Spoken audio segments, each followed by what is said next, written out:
Welcome back to my channel. তো চলে এসছি আবার একটা ছোট্ট মিনি ব্লগ নিয়ে।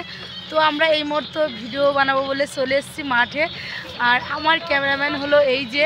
আর আমি একটাই কারণে ভিডিও বানাতে পারছি না, এখানে বকগাড়িতে কাজ করছে, মানে জিসিবিতে কাজ করছে, তার জন্য একটু অপেক্ষা করছিলাম। এই যে দেখো গাইস, কতগুলো গাড়ি দেখো, আমাদের মাদের বাড়ির সামনে অনেক কাজ করছে এই যে। আর এদের জন্য আজকে রিলস ভিডিও আপলোড বানাতেও পারছি না, শর্ট ভিডিও বানাতে পারছি না। তো এখন হয়তো বড় ভিডিও মানে বানাতে পারবো না, যেহেতু শর্ট ভিডিও বানাবো।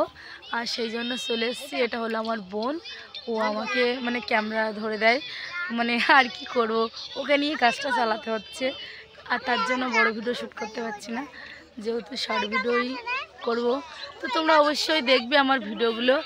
আর এখন এই মুহূর্তে ভিডিও বানাতে যাব আর কি, আর একটু বিলের মধ্যেখানে যাব, মানে মাঠের মধ্যে যাব। এখন এখানে প্রচুর লোক আছে, যেহেতু লজ্জা লাগছে। এই পাশেও লোক আছে দেখো, এই যে, যেহেতু গ্রাম বলে কথা, সবার সামনে তো ভিডিও করা সম্ভব না, তার জন্য। তো তোমরা অবশ্যই দেখবে ভিডিওটা অবশ্যই। তো আজকের মতো ছোট ব্লগটি এখানে শেষ করছি। Tata, bye bye.